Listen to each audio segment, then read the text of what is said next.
કોંગ્રેસ નેતા પ્રગતિ આહિરની મુશ્કેલી વધી। રાજકોટ દુષ્કર્મ કેસમાં હાઈકોર્ટે મોટો ઝટકો આપ્યો છે। પ્રગતિ આહિર સામે નોંધાયેલી એફઆઈઆર રદ કરવાનો ઇનકાર કરવામાં આવ્યો છે।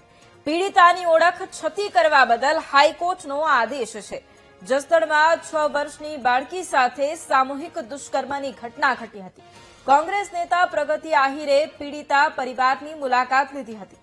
પ્રગતિ આહિરે પીડિત પરિવારના ફોટો અને વિડીયો શેર કર્યા હતા। પીડિતા અને પરિવારની ઓળખ છતી થતા ફરિયાદ નોંધાઈ હતી। પ્રગતિ આહિરે એફઆઈઆર રદ કરવા હાઈકોર્ટમાં અરજી કરી હતી, જે હવે નકારી કાઢવામાં આવી છે।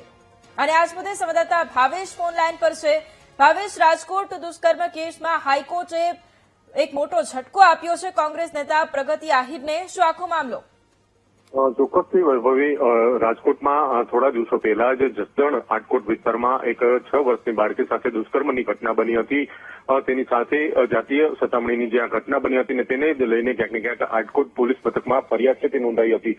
જોકે કોંગ્રેસ નેતા પ્રગતિ આહિર દ્વારા પીડિત પરિવારની મુલાકાત લેવામાં આવી હતી અને દુષ્કર્મનો ભોગ બનનાર બાળકીની પણ મુલાકાત લેવામાં આવી હતી। આ સમગ્ર ઘટનાના ફોટો અને વિડીયો છે તે પ્રગતિ આહિર અને તેમની ટીમ દ્વારા સોશિયલ મીડિયામાં વાયરલ કરવામાં આવ્યા હતા। જે મામલે આટકોટ પોલીસે પ્રગતિ આહિર વિરુદ્ધ એફઆઈઆર છે તે નોંધી હતી।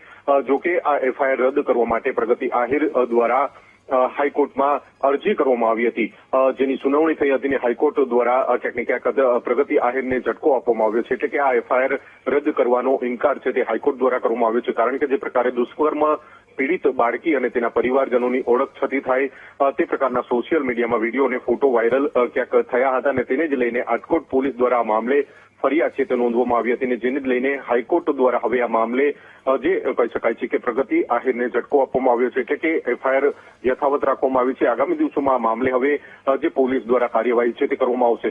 ચોક્કસથી જે પ્રગતિ આહિર છે તેમને હાઈકોર્ટ દ્વારા હવે ઝટકો છે તે આપવામાં આવ્યો છે અને એફઆઈઆર છે તે રદ કરવાની હાઈકોર્ટે મનાઈ કરી છે। જી બિલકુલ, આભાર ભાવેશ તમામ જાણકારી માટે।